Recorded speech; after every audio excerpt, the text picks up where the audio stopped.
Hello and welcome to the brand new show on Millennium News TV 24, The Messenger.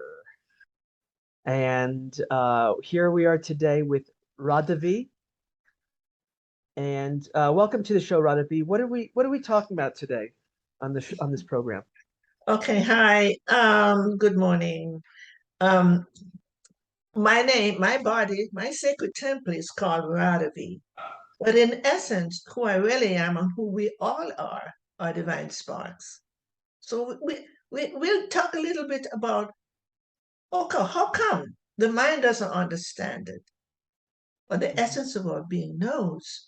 And I think it's about time now we really unveil all of the crap that they have said we are and who we think we are because of the conditioning and really get down to that divine essence that we are. And, we're going to talk about whatever spirit within us invite us to talk about today. So, um, and anything you want to start? Yeah, sure. I'll start with well, thank you for being on the show, and also that for me, I realized that I had some special abilities at a very young age. My father died when I was 12, and my whole world went to darkness. And basically, it brought me to a level of maturity that no 12-year-old in my growing up had. Um, Maybe, people who had lost parents, I didn't know them very well, and also being an only child and having the isolation um, made me the most grown up for 12, I think. You understand this very well, my Oh, friend. I do. And so you're sharing where what happened within the past, and I'll just add that too in my own way. And I grew up with a large family of nine. I was the sixth, and my mother had a very, very difficult um, time birthing. 3 days of labor. The psychic had told her when she was pregnant with me she would die in childbirth if she didn't drink this bush tea. So we would have died if the midwife didn't literally pull me out because I was a very unusual bitch. So from that moment or before that in utero, I knew things. In that moment, my mother pointed to me and blamed me for her pain. And now I understand it, but you're a toddler, man. Just like you lost your love, I was never accepted for who I was. Because in that state, people, we are multidimensional. We are here with love, to give love and to receive it back. Nobody was there to receive my essence. All was veiled over what I did and why I'm here. So I withdrew from the family and I was a very deep contemplator. So there was something good about withdrawing, although I had to go through my own pain. So I know, and we both know what emotional pain is, what emotional psychological pain is. So we're both coming from different experiences, but darn it, it comes right down to the level of emotions. So that's how it started for me. But there's one thing that carried me through. I was very contemplative. I used to ask, somewhere up there, why am I here? Why am I born? I don't ever want to come back. Now, how does a child know that you reincarnate? Don't ever want to come back. Don't know why I'm here. I just want to know. And I'm touched. But going to Sunday school, which is not a common thing. I was 4 years old, I remember that. and I heard about God. I wanted to know about, and that was the golden string that went through the tapestry of my life. So that's where I come from. So Todd, you knew more than a lot of the other kids, and sometimes you don't know that you know because they're in a different frequency and not getting it, or maybe lucky out of the same. I don't understand. This guy's weird or something. Right, exactly. There's also times of jealousy as well because they don't really understand what this power is or the spirit that goes through us. And when my father died, it was 29 years of darkness, which is what I want to tell you about because Mm. it was 29 years of not wanting to be around and having, just like when you went to Sunday school and you wanted to know God, I was the complete opposite of this because now I felt like there couldn't possibly be anything. Uh-huh. Right, exactly, because um, I just felt that the world was such a dark, bad place, and it was only until um, in 2020 of August that I was able to access something, basically something that exists within our own body system. It exists in nature, it's in plants, it's in fruits, it's in everything, DMT. And because I was able to experience that, that experience changed my life and flipped the whole thing. Because, So, yeah, excuse me. So DMT did what? You opened your heart? it reset me and it felt like the How did source you was feel? How recon how how? reconnected. Yeah, I think DMT really is a heart opener. I think. I think so. Yeah. So go ahead. I'm sorry I interrupted you. No, no, Opened your no. heart because your heart was blocked with your loss and your woundedness. You know, guys, we're this is a messenger program, so we're bringing our own experiences so you can really open to see we have different experiences, but you can relate through your life things that we're talking about. So Exactly. yes, Todd. So it opened your heart and what you were beginning to feel. But it wasn't just my heart that opened, it was my mind Oh, because of course. the pathways in my brain up until that point were irrevocable. They were not be able to be moved. They were just untreatable depression, as it would be called. Mm, And it mm, was the plant medicine that actually saved me. yeah, yeah. And you know, when I'm talking about the heart opening, to me, this is the divine mother feminine energy is our heart. And the ego mind or the mind is a male counterpart for how we work through and direct things in our life in the right way. But the heart, the feminine heart, is the one that the mind follows. And she now we're moving into the realms of the divine feminine, as everybody hears.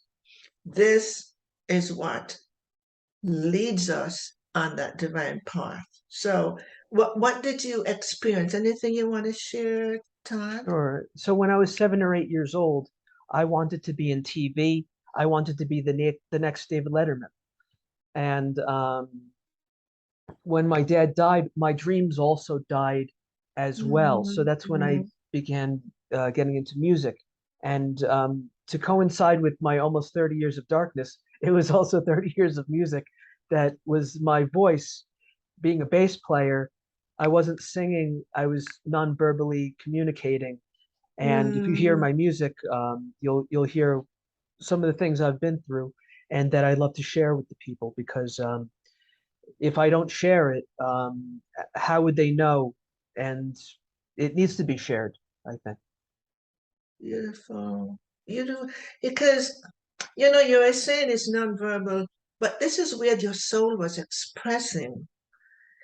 These things don't come from the mind, the thinking. It comes from the being. And although you were so closed down and just closed off from life in the way people are, something inside of you was still alive. That's the thing about the divine spark. Anything that lives in the past, the present, and the future is constant. And it didn't matter whether you were depressed or not, that continued to live through expression somewhere else. Beautiful. That's beautiful. Thank you. And where has that taken you now, Todd? That was Well, what, 2 years ago, you said? yeah, so before my DMT experience, 1 year before, I had a suicide attempt. And because of this dark experience, when I came back, I was also saved. Um, Before it was I was being saved by the music, but also I was saved by the people who followed Jesus. So Mm, this was a new awakening as well. So, and then I began to explore the Jesus consciousness and things like that. And so there were many different kinds of consciousness that were being um, unveiled to me as well. And when I was, let's say, resuscitated by the followers of Jesus, that I came back and I said, now I want to help people. Now I have to serve. wow. That's beautiful, Todd. You and I have a lot in common because I never talked with you about my devotion to the Christness in here. Because many, many, many years ago, and I was very young, I said, I am here in this lifetime for Christ consciousness. I had no idea how I could articulate that. I didn't know. If someone asked me, so what is Christ consciousness? I wouldn't know what to tell them. And you know, The divine it, it consciousness. it is, it is. And so there's a book that he has written words. It said Christ letters. I may show it to you sometime. That has everything about this modern day life, about what happened to him, and all of that. And it's my little Bible. I sit and listen, read a little bit at a time. And I met another woman on a network that she reached out to me so I could feel the connection. And she's just one of those very few people that when you meet and your soul, there's a connection with your soul with that person. And she talked about a picture she had behind her, which a small picture of Christ. It was so small that I couldn't really quite see, but I said, where did you get that? Because I could feel the energy. I she told me where I went, I bought it, the big picture, and now I'm gonna frame that. And I realized when that picture is modern day times, not like what we think about Christ. When my husband looked at it, he said, Radavi, I really love Christ, but he looks like a model. I said, you have to look beyond that. When I look at that picture, he follows me everywhere. If I'm over here, his eyes are on me. If I'm over here, he's looking directly at me and here. And I didn't know if that's how pictures normally are. But anyway, he Mhm. came and physically uniformed to this great artist. And for weeks, she painted him. So anyway, that was That's beautiful. my little Christ thing that connects with you. And so Christ consciousness And is to live. also, oh, sorry, tell me, please. Christ consciousness is to live in that awakened state. And that awakened state is your spark, your divine spark. spark from the one flame of God, divine, whatever word one wants to use, but I use the word God because it's very dear to me. And I was looking for God. Many, I had a little girl up there because they said he lives in, he lives in heaven. I want to know where heaven is. And oh, that was a yearning. But through my own evolution, I can say that I know I know where God is now. God is in heaven, the heaven within us. So we are all a divine spark, a flame of God. That's what it is. They were looking for the third temple, and I have a theory that the third temple is the greatest temple of all, you. That's right. And I commonly say to her, this is my sacred temple. I want people to really recognize that. This, sacred temple. I am not the name Radavi, but for the physical form, we respond to Todd and respond to Radavi. So people may think, what the hell she means, this is me. I move my hand, I think, I do all of that. But I want to share a little something with you. Just consider people who have had near-death experience. I'm sure most people know about that. And so they are in the hospital room going through a major illness or in surgery, and something leaves the body. The next thing they know, they're at the ceiling and they're experiencing something they probably never did before. They're at the ceiling and their intelligence is up there with them, and they look down on that body and there's nothing but this body that has no life force in it. I want you to really consider that what it is that this sacred temple is created for is who you are, your soul consciousness, to live and experience and grow and evolve and become on this dimension of material world. And I had an experience when I don't know in utero how old I was, but I knew I fell into this body. And that's a whole nother experience because it was frightening, leaving a non-physical form and in a physical form.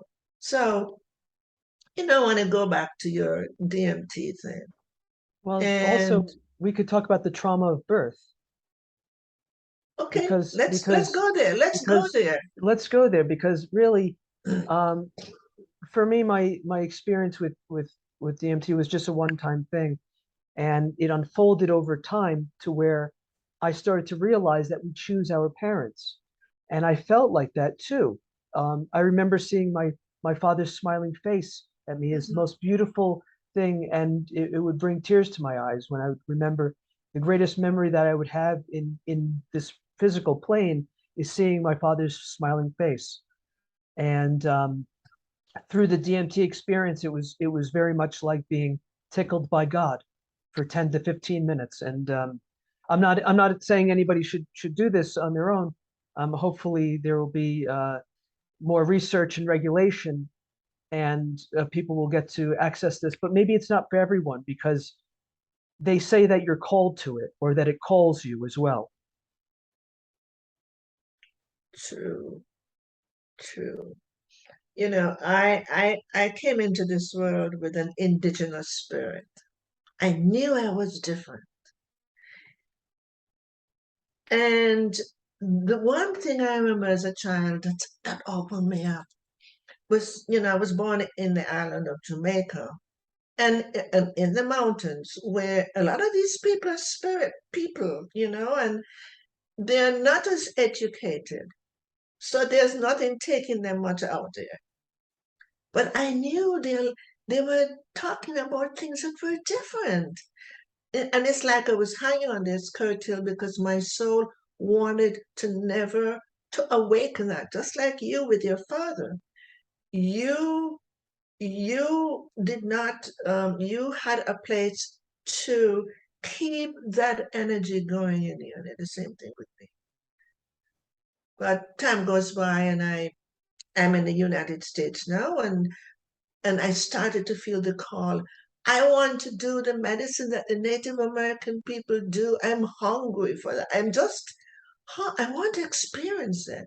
I remember a girlfriend said, "Oh, it's about her past life and she wants to get back there."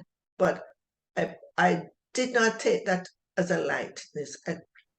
I looked at that and I said, there's some truth to this. So anyway, I was called to ayahuasca. And I had a beautiful relationship with her. And I remember that I knew her before. And when I talk about her, so I want people to understand this plant medicine is part of consciousness. Nothing exists without consciousness. So not because it looks like a tree or a vine, it's not as conscious as you are. And that's what it is. It's very important to honor these plant medicine. I know my higher self tell me they are here to support people in moving into a more expanded space. So don't you think for a minute, don't you do that, any of you, just because you want to have an experience. Do it from a sacred mission. Something pulls you. Like Todd, he only did it one because it was not time to pop open because it was getting too dangerous. You were ready to smudge your life out, and the soul said, "Okay, now it's time. You got to wake up to who you are." So And the it's angels presented themselves. tell me about that. Tell us about that. Sure. So when I had my let's say near-death experience, 2019, when I didn't want to live anymore, I was saved by the people, the Jesus people, because they helped me so much. They saved me. They brought me back to life essentially. And I noticed that there are angels. I mean, I think everyone has this divine spirit, this divine light, um, and that's what all we are, is these light beings on the other side, and we're just experiencing this kind of consciousness because we chose to. We chose to be here. This was our Absolutely. choice.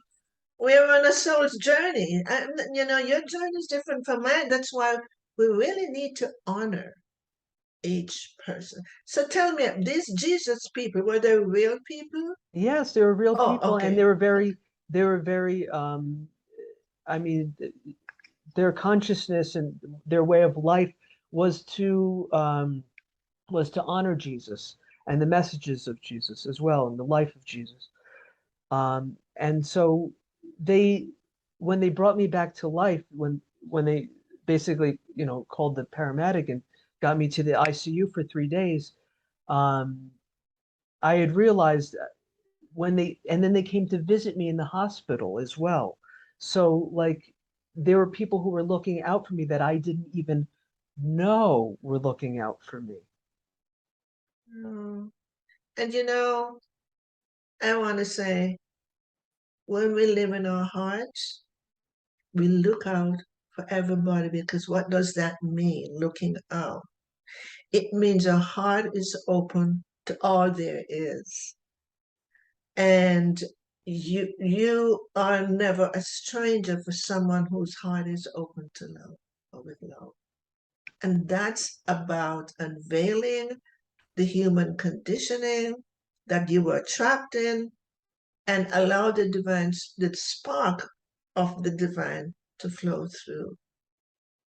And life is really filled with beauty when we can really see the other side. Like you lived in both sides.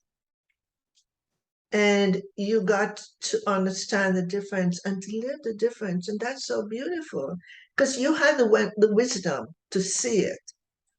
And a lot of children, I tell my clients, and I say that too, children are the wisdom keepers. What do I mean by that?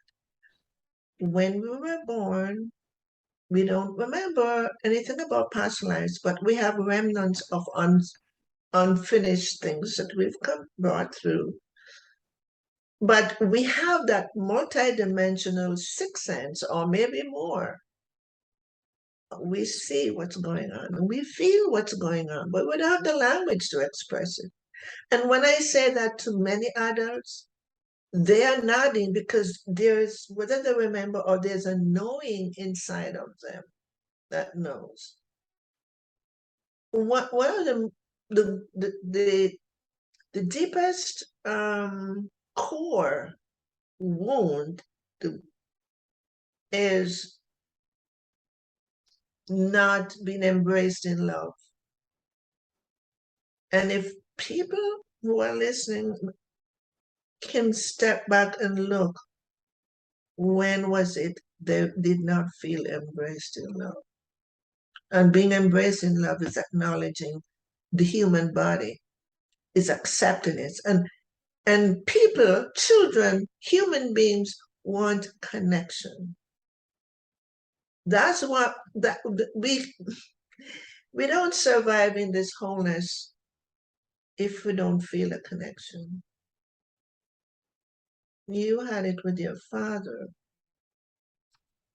and it was taken away from you, so that was devastating. So what it is now, it has opened you to, instead of reaching out in the outer world for that replacement, you're going inside, and it takes you in. And to know he was a reflection of what you are in here. And through your DMT or your near death and all of that Mhm. has brought you more to a recognition of what life is all about. And at that time, we can turn around and have compassion for the human condition. And that is why I'm here in this lifetime. I realized after I went through my own healing of my own wounds that my soul agreed to break the code of the human condition. And I recognize that's what my book is about, the divine spark, for people to remember who they are and really have the passion to want to say, I want to know more about me, not me, the person. Where they came from. Yeah, and many times it's important to reach out to another who has that devotion and divinity in them, because you walk into their field, you're into their field, and you something will start to change in you because the readiment starts with you, your desire to say, I want to know. That's the greatest beginning gift that we can do, is to become aware that there's something missing here and I want to know. Yeah. Yes. When my father died, I understood now that he became a part of this um, ultimate consciousness, this divine consciousness.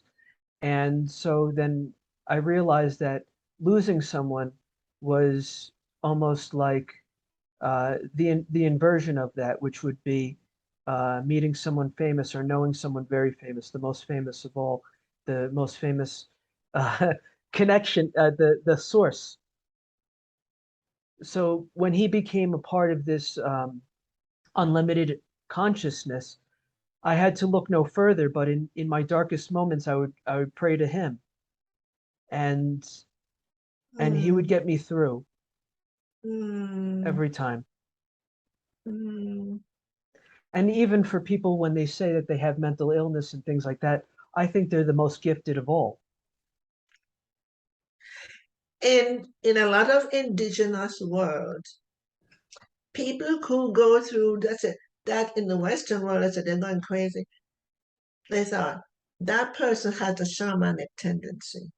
We need to take them in because they're seeing things or they're hearing things or experiencing things. Um, and people, a lot of people can relate to it. But the wisdom of these indigenous places, they know. They know. So here, and something's coming to me now, here in the Western world, the, the medical profession, some of them, are beginning to see the value of plant medicine. And they take them into an environment where, they can experience what it is like to be in this expansive state, we call it, out of your mind thing, out of your ego place. And so that just occurred to me, Todd, that more and more now they're opening up to these plant medicines because that's where people are beginning to find them. So this is what we do here in the Western world. Thank God they're beginning to do that. The indigenous people knew and honored them. So wonderful. Yes, the magnificence and the what is to be the to be found in the altered states. What are the how can we learn from the altered states, not just lock up people and put them on as many pills as possible. It's about how can we understand the altered states, and I think that's probably a good place to leave off for today, unless there's anything else you'd like to tell the audience. No, no, I will talk about my altered states the next time.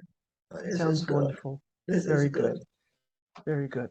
And thank you so much for being on the show. And hopefully we'll get to see your book very soon, The Messenger. Thank you, Todd. And it's no coincidence that we met. No coincidence at all. There's no coincidence. And, you know, when our soul guides us, there's absolute no resistance in general, unless there's an element of fear inside of something. But when you're living from your heart space that is open, you, you're sensitive to the level of consciousness people are on, and something attracts you. So, Todd, it was wonderful. Thank you so much. See you next time on The Oh, Messenger. yes. Okay. And turn it up.